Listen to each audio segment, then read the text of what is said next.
Hello बच्चों। इस संकट के समय हम सब घरों में हैं और ये बहुत ज़रूरी भी है, पर इसके साथ साथ हमें अपनी पढ़ाई भी जारी रखनी है। तो आओ इस माध्यम से हम अपनी पढ़ाई शुरू करते हैं। आज का हमारा विषय है राख की रस्सी, जो तिब्बत की एक लोक कथा है, जिसे मैंने कविता में रूपांतरित किया है ताकि तुम्हें समझने में आसानी हो और मज़ा भी आए। तो अब मेरे साथ साथ तुम भी दोहराओ। राख की रस्सी शुरू करते हैं। तिब्बत के मंत्री लोनोपोगार, वे थे बड़े चतुर चालाक होशियार। उनका बेटा बड़ा हुआ, उनकी चिंता का विषय हुआ। सीधा साधा क्या करेगा, उसका काम कैसे चलेगा। बेटे को दी 100 भेड़ें, इन्हें ले जाओ, जब आओ इनके संग 100 जौ की बोरी लाओ। क्या करे वो समझ न पाए, अब तो उसका सिर चकराए। तो बच्चों, तिब्बत के एक मंत्री थे लोनोपोगार, और वे बहुत ही बुद्धिमान थे, लेकिन उनका बेटा बहुत ही भोला भाला था। ये सोचकर मंत्री बड़े परेशान रहते थे कि आगे चलकर इसका क्या होगा। तो उन्होंने उसे समझदार बनाने के लिए 100 भेड़ देकर शहर भेजा और कहा इससे बेचना मत, और जब वापस आओ तो इनके साथ साथ 100 जौ की बोरी भी लाना। अब बेटा शहर तो चला गया, पर समझ नहीं पाया कि क्या करे। एक लड़की मदद को आई, भेड़ के बाल बेच वो जौ भल लाई। खुश हो बेटा पहुंचा घर, मंत्री ने वापस भेजा शहर। अब बेटा शहर तो गया, कुछ समझ नहीं पाया कि क्या करे। तो तभी एक लड़की उसकी मदद के लिए आई और उसने भेड़ के बाल निकाल करके बेच दिए। तो बच्चों, जो भेड़ के बाल होते हैं वो बहुत सारी चीज़ें बनाने के काम आते हैं, जैसे ऊन है, कंबल है, पश्मीना है, ऐसे। तो उसने क्या किया, बाल निकाले, बेचे और उन पैसों से जौ खरीद करके उस लड़के को दे दिए। और बेटा खुश होकर के घर आया। अब जब घर आया, उसने अपनी आप बीती अपने पिता को बताई, तो मंत्री ने नाराज़ होकर उसको वापस शहर भेज दिया और क्या कहा, बिना बाल बेचे काम चलाना, वरना वापस घर मत आना। लड़की ने फिर दिखाई चतुराई, सींग बेच वो जौ भल लाई।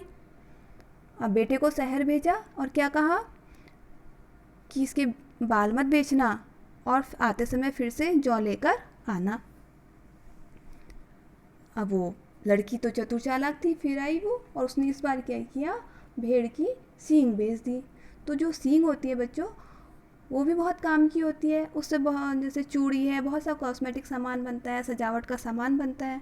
तो उसने सींग बेची और उन रुपयों से जौ ला करके उस लड़के को दे दिए और लड़का फिर अपने घर पहुंचा। तो मंत्री ने किया, मंत्री ने भी चालाकी दिखलाई, ली परीक्षा, राख की रस्सी बनवाई। लड़की ने एक रस्सी जलाई, सिल पर रख उसे ले आई। उसकी चतुराई मंत्री के मन भाई, अपने बेटे की उससे शादी रचाई। तो मंत्री ने देखा कि वो लड़की बड़ी चतुर लगती है, होशियार लगती है, तो क्यों ना उसकी परीक्षा ली जाए। तो उसने क्या किया, अपने बेटे से कहा कि उस लड़की से एक राख की रस्सी बनवा कर ला। बेटा गया और उसने बताया उस लड़की को। तो लड़की ने कहा ठीक है, मैं बना दूंगी, परंतु तुम्हारे पिता को उसको गले में पहनना पड़ेगा। तो लड़के ने पिता को अपनी बात बताई। तो मंत्री ने सोचा ऐसा तो हो नहीं सकता है, तो इसलिए उसने कह दिया हाँ हाँ ठीक है, जाओ तुम बनवा के लाओ। तो लड़की ने क्या किया, एक सिल लिया, सिल यानी कि पत्थर, एक पत्थर लिया और उसमें एक रस्सी को माला की तरह गोल करके रख दिया और आग जला दी।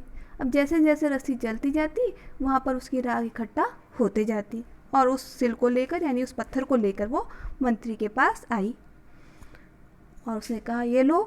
अब मंत्री उसकी चतुराई होशियारी देख करके अवाक रह गया और उसने सोचा कि इससे ज़्यादा बुद्धिमान बहू तो मुझे अब कोई मिल नहीं सकती, और उसने तुरंत अपने बेटे की शादी उससे कर दी। तो बच्चों, मज़ा आया ना? तो चलो अब इसमें कुछ काम भी करते हैं। तो इसमें कुछ कठिन शब्द हैं, उनको मेरे साथ साथ दोहराओ और फिर अपनी कॉपी में भी करना। लोनोपोगार, बोलो लोनोपोगार। तिब्बत, तिब्बत। सोनगवसेन, सोनगवसेन। समस्या, समस्या। असंभव, असंभव, प्रस्ताव, प्रस्ताव, शाबाश। इसी तरह दोहराते रहना। सभी शब्दों को 3-3 बार अपनी कॉपी में भी लिखना। अब है शब्दार्थ। तो पाठ में तुम्हारे जो कुछ शब्द आए हैं उनके अर्थ लिए हैं, तो चलो समझते हैं शब्दों के अर्थ को। चैन, चैन मतलब आराम, मज़ा।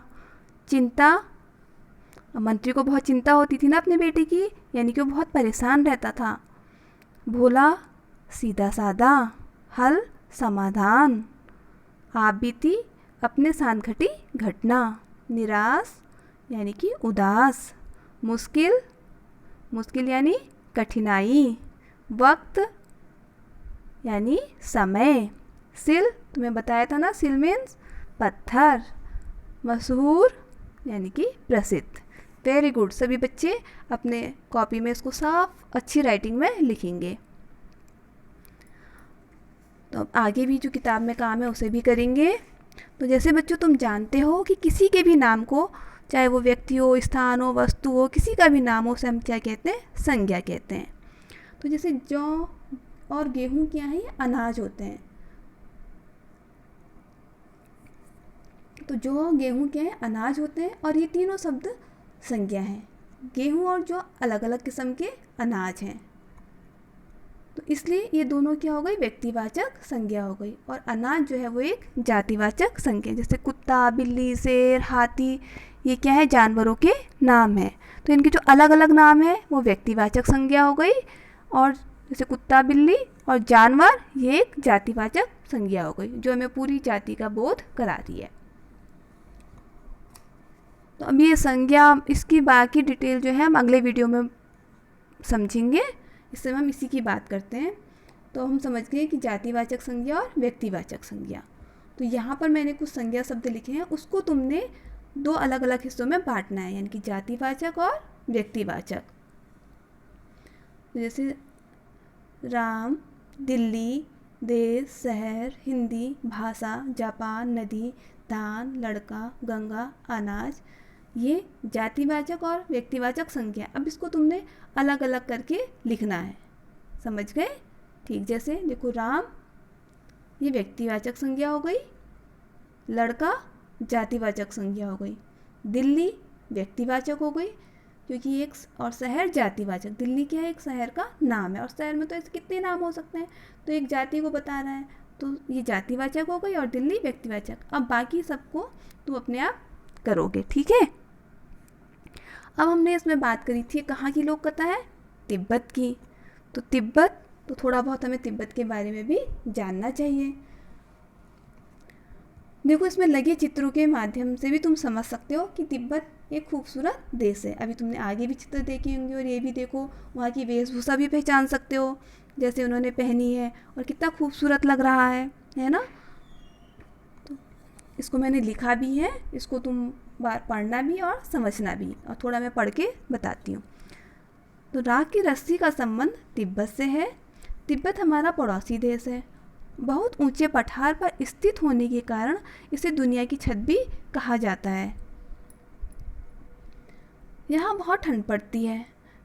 तिब्बत में लगभग 1500 झीलें हैं। मानसरोवर झील भी यही है, तथा ब्रह्मपुत्र नदी यहीं से निकलती है। तिब्बत का सबसे बड़ा शहर ल्हासा है। 3650 मीटर की ऊंचाई पर स्थित होने के कारण इसे दुनिया का सबसे ऊंचा शहर माना जाता है। कपड़ों तथा खाने पीने के लिए यहाँ का बाजार बहुत प्रसिद्ध है। लहसा को तिब्बतियों का दिल माना जाता है। यहाँ रविवार को जन्म लेने वाले बच्चों का नाम नामिया। अब देखो बच्चों, यहाँ नाम कैसे रखते हैं?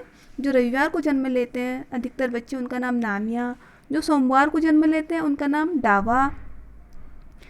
और तिब्बत में जो गौतम बुद्ध के बारे में तुम जानते होगे, तो जो बुद्ध हैं उनके स्त्री पुरुष रूपों का भी नामकरण करते हैं।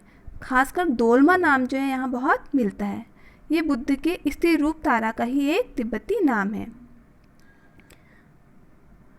तिब्बती लोगों के घर बनाने की कारीगरी अनोखी है। यहाँ लकड़ी के बने हुए बहुमंजिला घर हैं। भूकंप से बचाव के लिए घर की दीवारें अंदर की ओर थोड़ी झुकी हुई होती हैं। तो ये थोड़ी बहुत जानकारी तुम्हें तिब्बत के बारे में दी है। और देखो कितने खूबसूरत खूबसूरत चित्र लगे हैं। अब तुमने देखा, हमने कहानी पढ़ी, कहानी में मंत्री का नाम तो है लोनोपोगा, लेकिन उसके बेटे और उस लड़की का नाम नहीं दिया है। तो तुम अपने अनुसार उनका नाम रखो और इस कहानी को इस कविता को अपने शब्दों में लिखने का प्रयास करो। ठीक है, अब अगली बार अगले वीडियो के साथ मिलेंगे। Bye bye.